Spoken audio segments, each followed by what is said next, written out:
This is Off the Break Podcast, presented by Silver Screen Insider.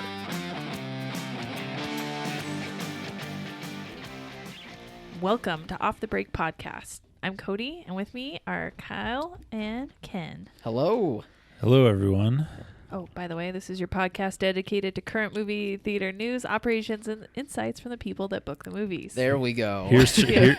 Cheers to reading left to right, top to bottom. Cheers.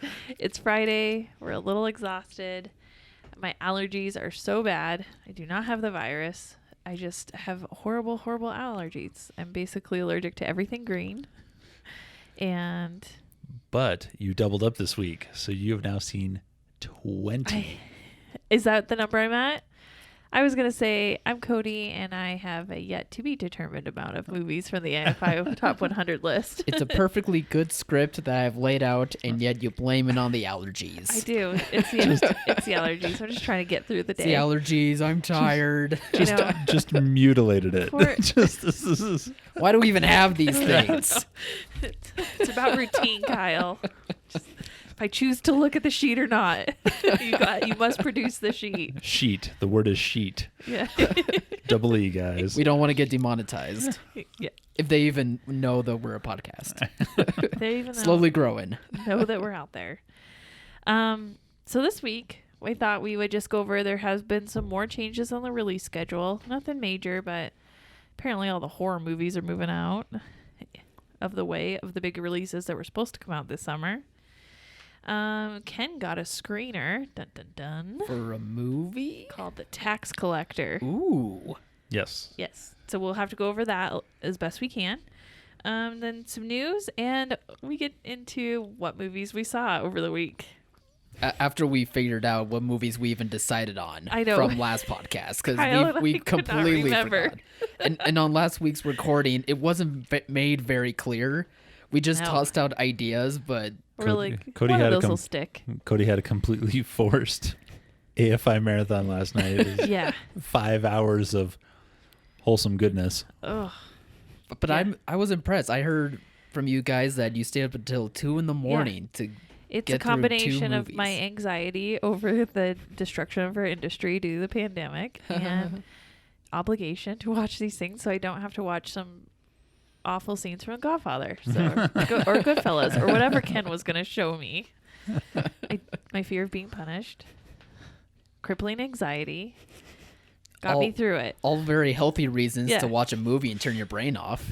Yes. As they're supposed to do. Brain was totally turned off. I took a break from my Hoarders marathon. Called Life? No. TV show Hoarders. And I've gotten into it. I've never really had time to watch TV, but apparently this is syncing up with where I'm at mentally right now. I feel like that show or that type of show has been around for 10 years There's now. lots of episodes. Never ending. The same thing happens. They make a mess. They can never get out of it. Somebody comes and cleans it up. They don't address their mental health issues, and then they make another mess. It's just... And Cody's like, oh, I'm so mentally healthy right now compared to all these people. I look at my house and I'm like, I'm fine. Definitely not filled with anxiety already. No, this could never be me. Filled with anxiety, just not stuff. Just currently. not stuff. No. In fact, when we went through our house remodel, I purged quite a bit of stuff. I am kind of a collector, not like even close to hoarder. You're not going to be on Hoarders, but then it's not a problem. No, not yet. But speaking of Purge, we got the Purge date moved. We finally got a title and a date way, way, way far away. That's fine. So let's go over those. Let's start at the beginning. We'll start with Candyman. That moved from September 25th to October 16th. So closer to Halloween. 3 weeks is good. It was supposed to be a June release, I think, before. So October's a better time. They've been all over the place. Then we have Halloween Kills, the sequel to Halloween. That moved from October 16th, 2020 to October 15th, 2021. And I wonder if that's because they've had some production issues. You know, some of these now might be production issues. Like Maybe. They couldn't Production finish delays. them. Yeah.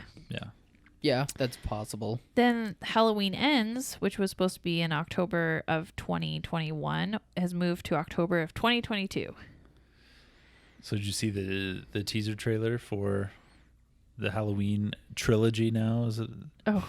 As it is. So the Halloween universe. So they moved it and then released the teaser for it at the very end of the first one. Yeah. Of this trilogy. It's a trilogy. We're calling it a trilogy now. Of this trilogy, the house is on fire and Michael Myers is locked in the basement. Yeah. And Jamie Lee Curtis is driving, being whisked away by her family. Well, it shows her in the back of the truck, very excited that her house is on fire and that her tormentor is locked inside the house. Well, then fire brigade is coming the other direction to end the house fire. So let him out. Let him out. So now you have a real reason and not one of these supernatural reasons or something that just happens. Yeah. That did cross my mind, like, after seeing the last Halloween. I was like, how are they going to have him come back from the dead? What supernatural nonsense will it be? But I forgot that there are such things as firefighters who will probably put out a normal fire. Jason, and I'm sure that Jason Voorhees spike through the chest and the lightning strike. And I'm sure that they wouldn't be like, take the excuse like, no, you got to let this house burn. There's a madman in the basement. I mean, she was yelling like, don't burn out the fire. Like, let it's it burn. In there. Let it burn. Let it burn. The teaser, I thought the teaser was pretty good. Like, it doesn't show anything that we wouldn't have guessed. Yeah. But no, it was still really good. Then the Forever Purge moved to July of 2021.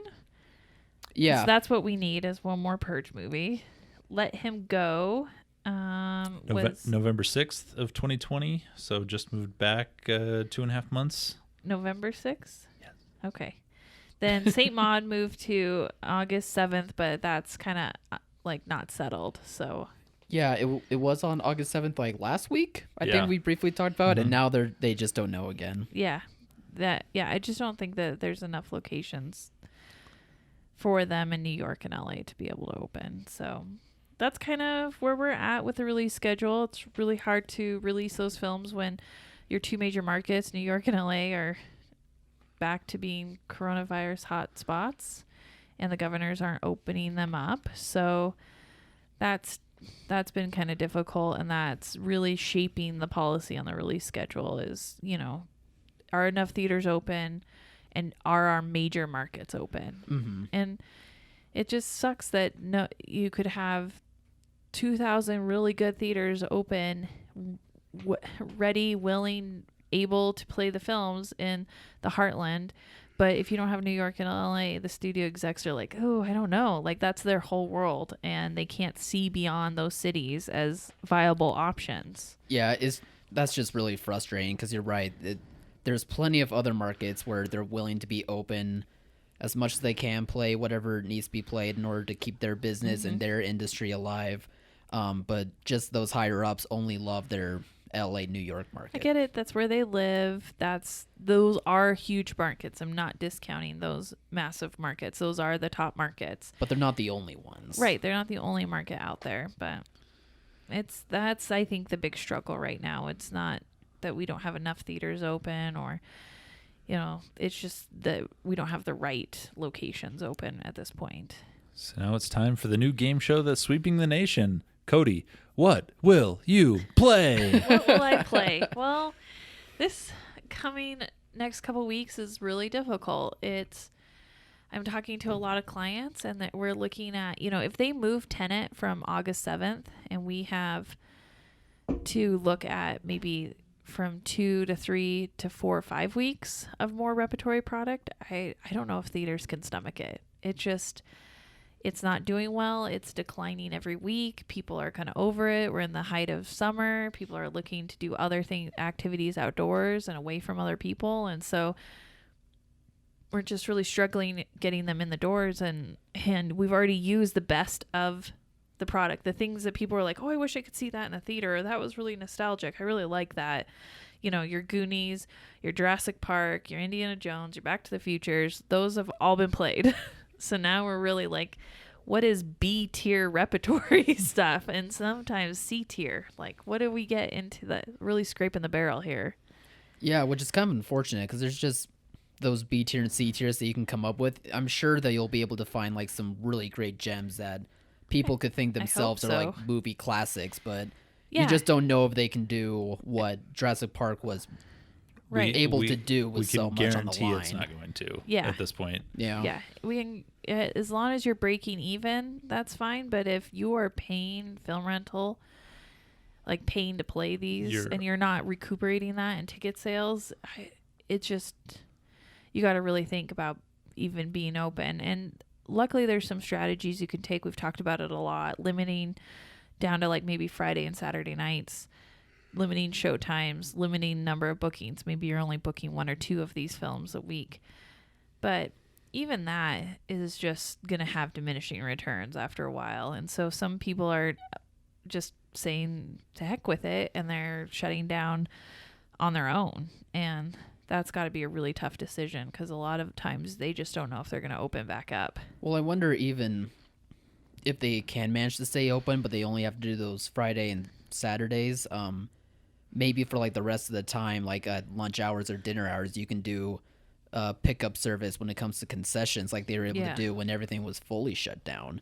Yeah, like just so that way they can make some sort of ends meet during the week. They're gonna have to get creative, because it's getting a little bleak there on the booking front. Yeah, and now everybody has like, oh, I love this movie will do good. But the reality is, because you loved it and it's special and nostalgic to you, doesn't mean it's nostalgic and special to a broad swath of people. Exactly. And that they haven't seen it a bazillion times already, and just going one more time just doesn't seem appealing. And without access to Fox Disney's catalog, there are a half dozen movies that resonate nationally to every. Well, I mean, there are like you said, Goonies, Jurassic Park, Back to the Future, Indiana Jones. There's only like a dozen movies that resonate nationally, which people will go to and take the risk for. Yeah. But that's it. There's nothing beyond that. We thought for sure we would be able to fill up this time, and we'd be back in new product now. Maybe if we could go think way outside the box, people would be energized by those kind of crazy decisions. Nope, that's not working. Anything kind of newer, I'd say in the last like 10 years, isn't really working. Kids stuff is not working. Parents are not taking their kids to the movie. I thought hopefully in summer that might change a little, and that with nothing else really to do, that parents would take their kids. But again, we're not seeing that turnaround on the kids stuff like I was hoping for. So kids product really isn't doing well. I think that was made apparent when Paramount sold SpongeBob, like when they sold SpongeBob, and even Scoob, I guess, from a couple of months ago, that they kind of figured that families most likely aren't going to go back to the theaters yet. And that's who you want at the theater, because that's who buys the concession. Mm-hmm.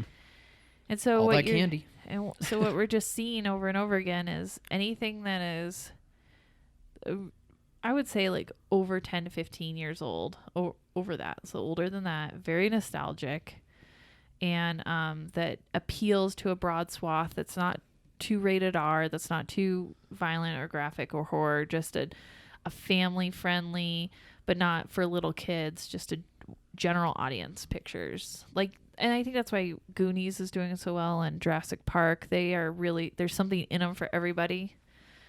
And so, but there's not that many of those films that you can get the rights to that are available on DCPs. I mean, there's all these other factors that kind of limit your pool of actual good films. So now it's just mitigating and trying to make sure that what you have left in your arsenal, you're sparingly using, so that we're not just blowing through product, because if they move again, it's going to be tough. We've used that term before for locations pulling things off screen before they're ready to be taken off. Yeah, this is a whole different animal. You're actually like eliminating things from possibility of being used again.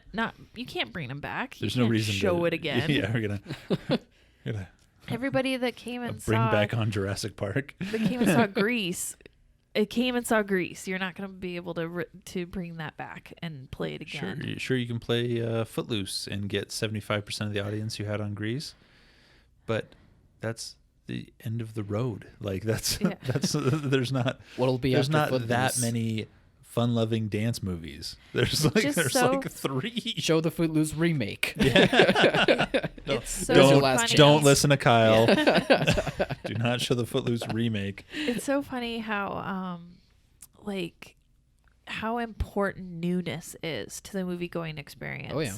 How important that just uncertainty, you don't know what it is, that discovery of themes and emotions and all of that newness is just so important.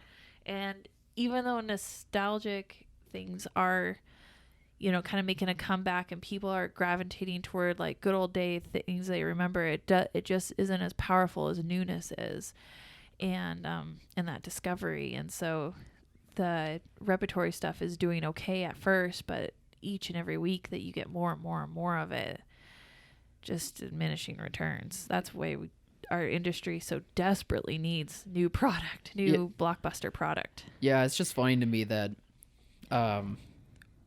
the industry does require like newness to happen to stay in business, but at the same time, and especially nowadays, we talked about it on the podcast frequently, where it's kind of brand reliant at the same time. Like it's newness, but you just know what the brand is. Right. Like you need some familiarity, but I'm hoping this breaks that cycle. Like I'm hoping that people, just because they haven't had anything new, that they don't need Marvel superheroes and they don't need those franchises, that they will just watch whatever we put out there just because it's new and different. Yeah. I mean, same mod, maybe A24 is hoping for those 4-week periods. Like they'll go and see that. I'm just saying.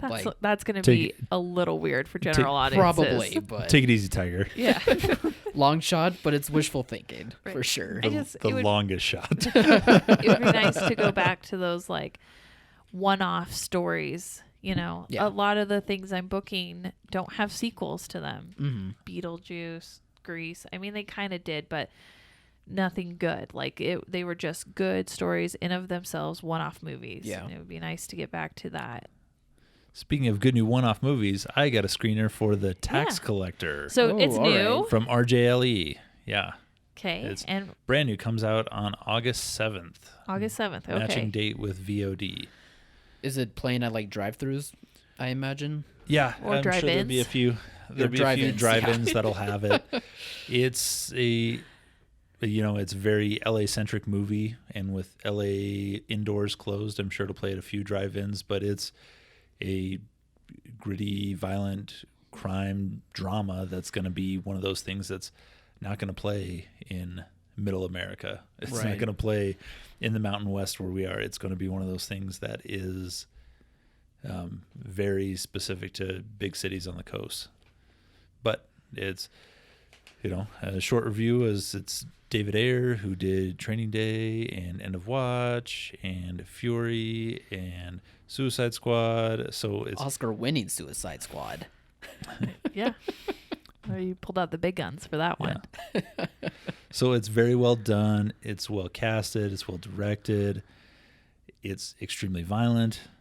It's got a few twists and turns, but it's exactly what you'd expect. And it looks like it was made on not a shoestring budget, but was definitely done on a smaller budget than the other films that I listed. But the Academy Award-winning Suicide Squad? Yeah, of course. Had a $3 billion budget. They literally turned that guy into a crocodile because it was cheaper than the makeup. Like they mutated him? Yeah, they figured out how to mutate him because it was less expensive. I think that's CRISPR gene therapy does that. So any questions about the movie? Shia LaBeouf's in it. I was going to ask you. Is this the movie that he got all the tattoos for? This is. And they're real. He's now stuck with those. Those are real. These are real crazy person tattoos. His character's name in the film was Creeper with a C, and then he got that largely tattooed across his chest, nipple to nipple. And, wonderful. And it fits the brand absolutely perfectly. It sounds like David Ayer. Some mentally unstable actor got a giant tattoo on their chest, and it's like, oh yeah, Shia LaBeouf probably? Yeah. Yeah. Did something weird? Yeah, it sounds exactly like him. Was his performance pretty good though? Otherwise, he was good. He wasn't in it as long as I expected him to be. A little foreshadowing. Oh. And he also plays a part where he's racially ambiguous. So he looks like a white person, but then has speech patterns of the Latin Mexicans that are in the barrio. So it's a little confusing there. So, but it fits this character that's supposed to be just a scary person who takes money from the surrounding gangs in the area. Oh. Yeah. It definitely sounds like a David Ayer type movie. Yeah. Like right up his alley. So very cool, super violent. You should check it out. No, thank you. I would love to. Sound like a Cody movie at all. All right. Well, that's cool. You got your second screener. You're well on your way to being legitimate. Yeah. I'm going to be to 25 screeners before you're to 25 AFI movies. That's for sure. Not the way I'm going. 2 a week, baby. Yeah. 2 a week, crank them out in a day. Yeah. 2 on Thursday evening. Take some no-dos. That's what's more impressive. Not 2 movies in a week, but 2 in a day. At like till 2 a.m. Again, I told you I paused my Hoarders marathon. I stayed up till 2, which I had been doing, watching Hoarders. I might as well watch movies. You do what you have to do. Yeah. Absolutely. We all get through this virus the best way we can. Watching good films. That's how it should be done. Yeah. Okay. So we have some news articles. Yes, let's get through this, Cody. Yeah. Let's start marching. I'm a little off today. Look happy about it, at least. Maybe we should move the podcast off Fridays, because I'm apparently just toast by Fridays. That could be an inside discussion later. Yeah. Maybe not on the podcast. Yeah, so Kyle, it looks like Tom Hanks wanted Greyhound to have a theatrical run. Yeah, Tom Hanks, in an interview with The Guardian, had mentioned that he wasn't too happy about Greyhound going from theaters to being streamed on Apple Plus because of the sound quality, and the visual quality is going to be lesser than what you would get at a theater. Well, as part of being the screenwriter, he has to set up in his mind and the screenplay how shots and dialogue are going to work, and I'm sure in his mind he viewed it all as playing on a theater screen, not on your cell phone screen. Yeah, definitely, because like he said, that's the best way to view it. It's just to get that full experience, that full sound, that full Greyhound was like a visual. cool submarine movie. Yeah. And I can't imagine trying to watch that at home and try and even coming close to the same experience as you would have with surround sound or Atmos in the theater. Yeah, exactly. So he was explaining that he was bummed about that he hoped to have that theatrical experience for people to have, but you know, who knows with COVID and stuff when that would even be. But also it was just funny because they mentioned the article that Apple had him put up a blank wall background instead of having like his bookcase being shown, so that way like people interviewing him wouldn't like get off track and like look at his bookshelf or something. And for some reason that just was hilarious to me that Apple went through all that measure just to make an interview even less boring, you know, because I would love to know what he's reading. I think it makes I was gonna say I think it makes it more boring because a plain background, not only does it make it more boring, that makes it look like fake. Cheap. Yeah, like weird. Like he's maybe in his bathroom just being like, I'm hiding. Yeah, exactly. Like some of the videos, I was like, this is weird. Like the camera already doesn't look very good. I don't know what computer you're using. Yeah, I want to see people in their den in like a more professional, like, yeah. Come to my library. And Tom Hanks is a huge history buff. He was on with Dan Carlin on his Hardcore History podcast this week talking about the film, and they just spent 45 minutes just like throwing out weird history facts at each other to see if they knew it. It was hilarious. The two of them back and forth. See, that's way more fun than, you know, professional type interviews or whatever, where like the backgrounds are boring. They ask boring questions that they ask for every other person. I don't know. And he's a good interviewer. So like he's good. He definitely wanted to promote it, and I just wish all that talent and effort had been directed at like the message of we're gonna get theaters back on their legs instead of Apple said I had to have a plain background. Yeah, I don't know. It just made me even more annoyed that we couldn't have seen this movie. I might scare everybody with all my history books in the background. Yeah, exactly. Well, Tom Hanks is out there stumping for theaters. Yeah. Christopher Nolan is always out there talking about theaters. And again, there's another article that says he wants the movie in theaters sooner than later to get it out. Yep. And that the studio's pushing him to push it back, but him and a very few select group of people have the clout and the ability in this industry to kind of create something and have control over their creation. And as we saw, even Tom Hanks, he didn't get to make the decision on if it played in theaters or not. Yeah, if Tom Hanks can't have that. He wrote it, he was in it, and yeah, he's Tom Hanks. Yeah, and he didn't have that. The guy got COVID. Let him do what he wants. Right. Come on. He lived. Yeah, you had Zack Snyder, who without COVID, his cut of his film that he didn't finish would have never been released. Yeah, right. There's all these things happening. You're like, that would have never happened. Somebody tells Tom Hanks his movie's going to be viewed only on a cell phone. I just wondered how baffled he was when he got that explained to him. Like, okay, you're going to be on a streaming service and won't be in theaters. And he's just baffled that was even something that would happen to his movie. I know, you feel kind of bad, but I'm glad that there are people like Tom Hanks and Christopher Nolan out there that are on the creative side, because a lot of the times the creatives are looking for their next paycheck, and so they don't care where it plays. Yeah. They just are looking for the next job. So it's they don't have as much power, I think, as some of these directors. But yeah, Christopher Nolan definitely wants a theatrical release, and sooner rather than later, which is awesome. Yeah, I mean, the same goes for like the creators of Halloween Kills, because along with their teaser for it, they also attach the statement explain why they're pushing it back by a full year. Pretty much like they want people to have that theater experience when it comes to watching, Michael Myers stab people. They want the visuals to be great for it. They're proud of the product that they're making. I know, but I feel like that's really disingenuous because it's being distributed by Universal, and Universal doesn't care. So I do agree. Universal doesn't care, but I hope the creators at least do. Right. And it seems like they do. I hope that they have it in their contract that they get to decide what the distribution plan is. Yeah, exactly. And I'm really hoping the rug doesn't get pulled out from under them and this somehow goes to like VOD. VOD only. Long ways down the road for that, but as good as the first one was, I'll eat my own tail and pay the premium VOD rental fee to see these the day they come out. We won't do that in our household. Yep. I'll do it outside. I'll do it outside in the garage quietly while you're sleeping. Better. Having to hide. And then you can sleep out there, because I will find out.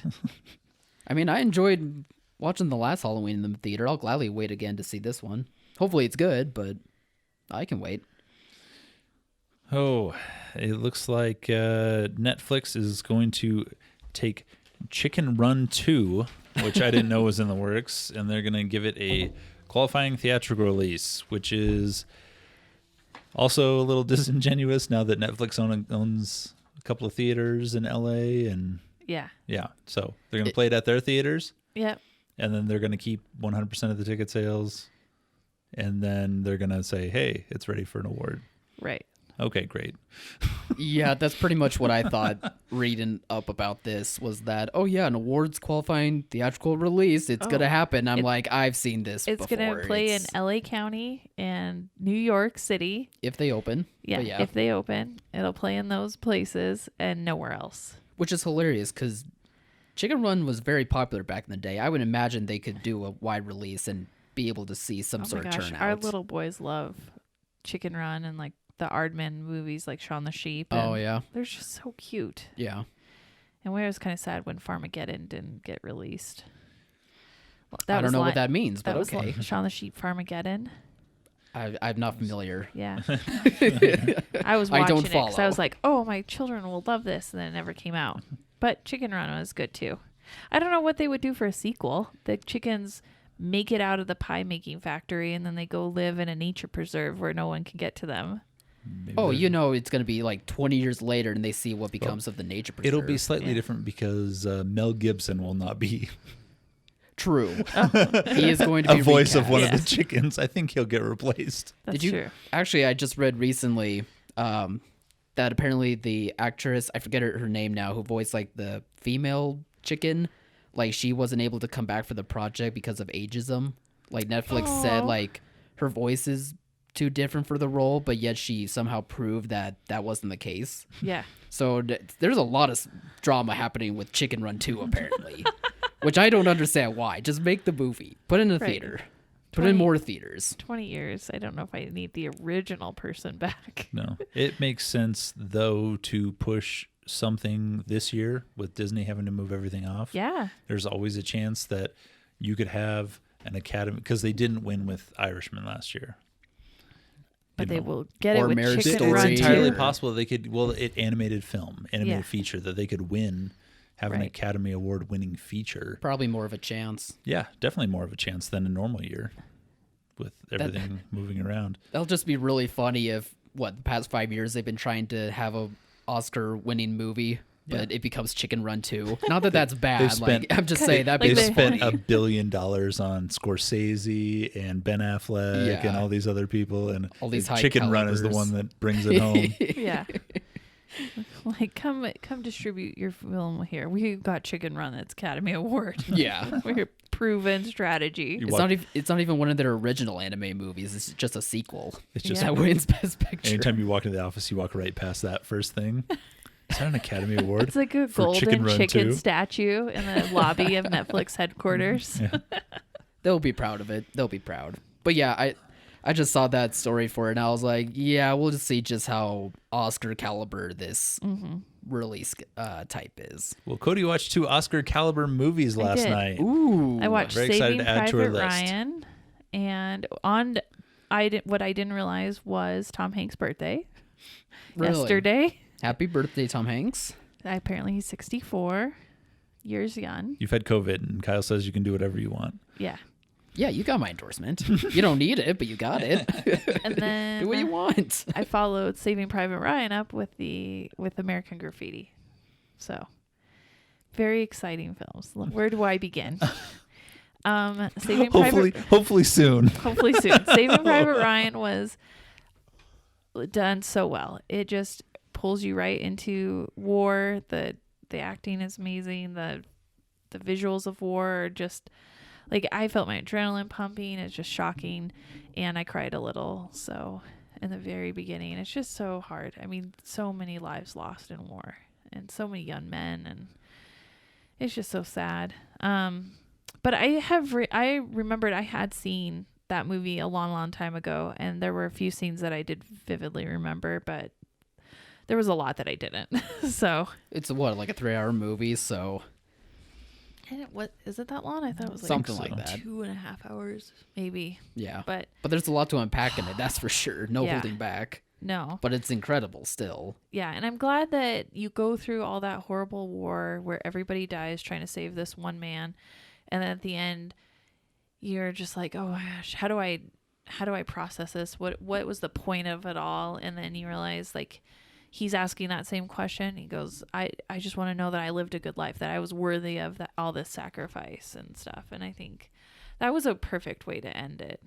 Was him back in the cemetery with his family. Just, old man. Yeah, good way to a go. very poignant war movie with a very, right. It has a few slow spots, but that's part of the hurry up and wait idea of, World War I and II. And even those slow parts are worth it because it at least takes time to, even though they feel like lesser known characters, like you will end up finding a way to remember them kind of specifically, like what their thoughts were on war, what their aspirations were, like what type of person that they were when it came to standing arm in arm. And there is a lot to unpack, but it's just as amazing that it's able to hold up so well to this day. Oh, it does hold up. And I think one of the reasons why it holds up so well is that it has a lot of practical effects. It wasn't, CGI. It was actual explosions and gunfire and blood. And I think that helps add to the grittiness of it. It does, yeah. Tom Hanks, everybody looked like a baby in it. It was so weird. I mean, they were youngins at the time. They felt like youngins. Even Vin Diesel, I was like, oh yeah, he's in this movie again. Not Fast and Furious. Yeah, it was weird. I haven't seen him in anything but Fast and Furious in a while, so. Yeah. It's been a minute. It's been a hot minute. For old Vin Diesel. Oh, what else? Yeah, it was sad. A lot of death. It's sad, but like you said with the ending, like it's a perfect ending for that movie. Like it does help you get out of that sadness for a minute. This is what I love about movies. There's visually these creative narratives that are happening that you don't really talk about. And I forgot that like Tom Hanks has like Parkinson's or something he's developing. He's getting that shake in his hand and he can tell it's weak and that there's something going on.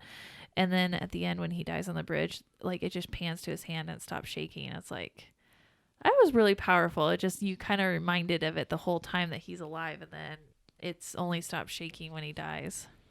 Yeah, you just saying the little things about what Tom Hanks was doing in that movie just makes me think of how terrific he is as an actor. Like, it doesn't matter what it is, like comedy, drama, whatever. Like, he can just do it all. And he still is like one of those actors that we're still able to connect with. Like, he feels like a genuine person, but for some reason, authentic. Yeah, somehow he's able to just transfer that authenticity into whatever role that he wants to pursue. Yeah, he definitely has that superstar charisma quality where you're drawn to him naturally on screen. Exactly. Tom Hanks, American hero. Yeah. Do what you want, Tom Hanks. Okay, what was your second one again? American Graffiti. So then I followed that up with American Graffiti, and you're right. It has very little Harrison Ford in it, and he's not a nice person. Pre-Harrison, and I don't like him. In fact, I didn't like a lot of the characters in this movie, and maybe it's because I was just not in the right frame of mind after watching the war movie. But I felt like everybody was spoiled brats. I didn't like any of them. Especially didn't like Ron Howard's character, who I thought was whiny and just immature, and Richard Dreyfuss's character was just like, come on. I want to be like, get your shit together. And whiny, like, I don't know what I want to do. Sounds like typical teenage angst. Yeah, I was not in the mood for it. Sheet together. Keep your sheet together. Yeah. EET. Again, don't want to be demonetized. Don't come after us. Whatever it is. I was just not in the mood. And I did kind of like the John Miller character, the one with the yellow truck, hot rod, guy with the white t-shirts with the cigarettes rolled up in the sleeve. Like that could come back anytime now. I would love that look. Oh yeah, jeans with rolled cuffs, boots. Oh yeah, t-shirts with the cigarettes pack rolled. I don't up. even smoke, but I'd look so good with a pack of slick back hair, pack of smokes up my sleeve. He's the only character I liked. He was the only one that could just see the reality of what the situation was, but kind of knew he couldn't get out of it. He was like, what are we doing? Why am I doing this? And then he just kind of gave in and kept doing it. The racing and the life and all that. But he was the only one that I kind of liked. And then, so it was weird to see all them super young. Oh, for sure. Not Harrison Ford. I feel like Harrison Ford looked like he did in that movie for like a really long time in his life. Yeah, and then age finally caught up. But Ron Howard aged quickly. Dramatically, yeah. And Richard Dreyfuss, it was weird to see him young because I always picture him old. Mm-hmm. So, but he has this almost the exact same like face heaviness in his face and his body. So it's not like he changed a whole lot. And you hear it in his voice. His voice is so unique. Yeah. Yeah. American Graffiti is a funny movie because it's good and George Lucas does a great job, and it makes me think like Lucas could have done more stories like this, like in that same vein. Yeah. Like it's kind of it's not like the most well done movie, but at least showcases like what he had the potential for. Right. As like a director of other things, but it then Star reminds me Wars. a lot of like The Grandfather of a Teen It Happened One Night comedy that we got in the 90s, which is what I grew up more with. Yeah. So I'm like, this is just kind of like that, but slower and with cars, and everybody's just, I don't know, it's dumb. You hate it. Everyone's dumb and you hate them. I hated everyone. So this one definitely didn't move up in the rankings, but what about Saving Private Ryan? It sounds like it was one of the best of yours. I don't want to endure that again, but that was just so well done. Yeah. Perfect. I don't want to. If I want a good cry, I'll watch it again. That first part is just so hard. Those 20 minutes on the beach. And yeah. You know what? One scene that really got me was after everything had cleared, and they just see the bodies like lapping in the waves, and I'm just like, yeah, and they're like pushing past them, right? No, like when everything's all clear, and then you just see like just the shows aftermath. Oh yeah, and there's blood and fish and parts and bodies, and then you just see like bodies floating like debris in the waves, and you're like, that's a person. It's just a person gone. Yeah, that was hard.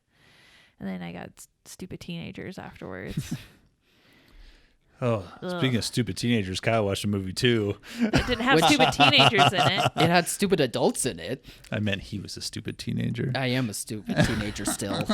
I'm 25, but I still feel it. Kyle watched P.S. I Love You with Gerard Butler. And I did. With the ghost of Gerard Butler. The ghost of Gerard Butler's past. And, what is her name? Hilary Swank? Yeah, Hilary Swank. Yeah. She's kind of a real uggo, but I was going into it with Gerard Butler being like, I could see where there's something beautiful about her. It's funny that you say that about Hilary Swank, because I always make fun of you on the show for calling certain actors male actors ugly. But I had that with Harry Connick Jr., who's also in this movie. Like, for whatever reason, I was like, this guy is so ugly. Why do people think he's I Googled him to make sure like it was just the movie, but not him in real life. And even still, I don't get it. It wasn't a mistake. Was this a mistake? Was this a mistake? So, I gotta ask you, did you watch it with your girlfriend? I did. Okay. Did you guys cry? Not me, but she did. Yeah. There is something about when he does the narrative, P.S. I love you, and it's in his voice, and I'm like, oh, it gets me every time. Gerard Butler kills it. Yeah. He just is having a great time, and he was able to carry me throughout the movie. Everyone else was just awful and mean, and it wasn't even like the type of characters where you know they're not a good person, but somehow you find a way to root for them. They just all suck. Like even Hilary Swank, who we're supposed to be rooting for, she's terrible. She was so mean to Gerard. Then he kapoots. He's out of the picture. And she's like so devastated. Yeah, but I still didn't like her. It doesn't feel like you really loved him. Yeah, you didn't love his spirit. And maybe that was the point. Maybe like she was supposed to realize what she had before it was too late, but now she has to find a way to move on. But I don't think it's that deep of a movie. It's like one of these bad romance novels that you see at the check stand when you're walking by. Yeah. Where it's like they walked by each other and then they were desperately in love and then he died. It sounds it's that type of adult quote unquote story, but has like a teen rom-com title for it. P.S. I Love You. It's a mixture of those two pretty much. Yeah. I mean the movie is well intentioned.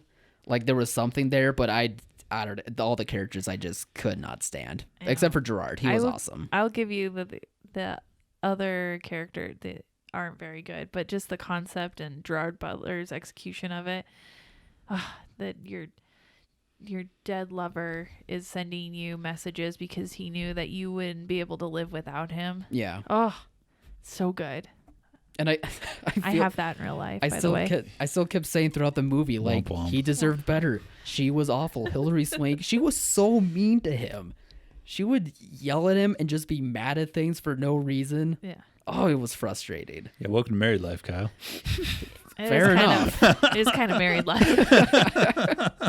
But they even came to a point where I'd be like, okay, like you got Gerard Butler has to have a fuse at some point, but he still was happy-go-lucky, and I still kept watching because of him. So maybe that was the rude awakening I needed. Yeah. For what's to come with married life, we'll see. It's not that bad. Hopefully not. That's not that bad. So what do you have on Kyle's plate for next week? And sounds like the even romantic film brought him and his lady love closer together. So let's keep it going. Go with that again? Keep the love train rolling. We bonded over it, but because of the jokes we made, not because of its true intentions. Whatever. She loved it. Don't make her feel bad. They both bonded over how handsome Gerard Butler was. Like, he's just so handsome. I mean, I'm not sure. I'm not 100% on his accent because sometimes it's Irish and sometimes it's Scottish, but he's 100% handsome. I think this time he went with Irish because they kept having her like go back to Ireland. Yeah. His hometown in Ireland, wherever it was. What are we going to have Cody see? Anyone know? For the... They're looking at their list now. I know. I got to look ready at for my the little... thunder? Thunder. Here's the list. We really should come up with the options before we do this. I know nobody wants to listen to us to be like, Yeah, exactly. At this point. No, this is good. I like the suspense that it builds. I think we should just do one old one this week. We should do like a Marx Brothers or something really old. Okay. We could do that. Yeah. Mr. Smith goes to Washington with Jimmy Stewart. What I thought was good about P.S. I Love You. No. If she liked 12 Angry Men, just wait. Oh wait, did you see 12 Angry Men? I can't remember. Vertigo. Vertigo and Rear Window with him. Yeah, that's right. He is the most annoying voice. Just wait until you watch that one. Where he monologues like 8 times. Okay, so I don't have any. Like, I didn't really like romantic lovey films, so that P.S. I Love You is as close as that got for me. Oh, okay. And it's got a little bit of like humor in it. You bring up so many of those movies all the time, though. Like, I bring up lovey-dovey movies. Fun comedies that may have a love element in it, but I don't watch like true. Like, I never liked The Notebook. You know, that's supposed to be like the pinnacle of love. Yeah, and I did not. The pinnacle of love. Did not like that romantic. Not movie. The pinnacle of romance movies, just the pinnacle of love. So I have like all fun ones on here. That's fine. As long as it's on the list. Yep, Kyle, I think it's time for some duck soup. Marx Brothers, 1933.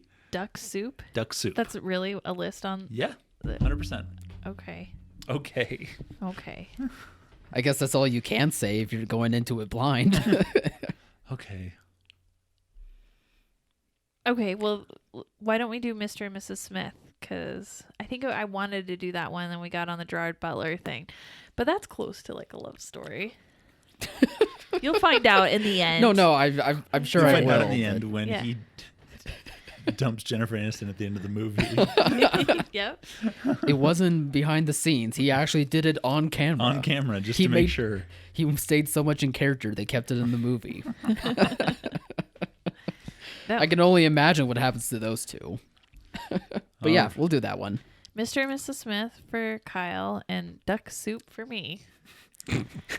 Perfect. What are you ordering at a restaurant here? Yeah. Need more enthusiasm for that. Who's on first? Oh, I can't wait. This is so much fun. Okay. Is it black and white? Yeah. 1933? Yeah, most definitely. Most definitely. Just asking. Have to be sure about how old we're getting. Yeah. Yeah. We're gonna watch the first movie, like Thomas Edison and a horse running. It's gonna be great, kid. Gonna be in living color. All right, we got through that one this week. Ooh. Next week we'll do it earlier in the week, possibly with a little more energy. Possibly. Yeah. We're gonna have to do something. Life has got to get a little easier, so Fridays are manageable. B12 spinal injections before every episode moving forward. Right. I remember this podcast had life. It had laughs. The virus has sucked it out of us. COVID has beaten us down way too much. Well, we don't get to make fun of the new movies anymore either. Of the newer ones? Yeah, part of it. We can't be like, this was so bad. I'm just watching. Now we gotta fill that time with older movies. Ugh, old movies. Wonderful old movies like Duck Soup. I'm so excited. I'm glad you are. All Mr. right. and Mrs. Smith is actually funny, so. I've heard good things. Yeah. We'll see how it goes for me, but 10, Kyle. All right. All right, that's the end of it. Okay. All right. Have a great week. Yeah, let Kyle do a spiel, Ken. No, I'm out of here. I'm leaving. That's it. Ken, you don't have to be here for the spiel. Why are you walking out the door? Thank you, everyone, for listening to another episode. Maybe we'll be coming back earlier in the week. We will see. But until then, you can find us on all podcast platforms, as well as at SodaScreenInsider.com, where if you're a theater owner or manager in need of movie information of older titles, because that's all that's playing currently, you can find us at that website, and we'll have some marketing tools and assets for you. We can get you the old postas. You have to print them yourselves. They're not going to send you any, but no. I'll get you the images. We'll get you the images. And we got your back. That's what we're here for. We got your back. Yeah. All right. Well, have a good weekend. Bye.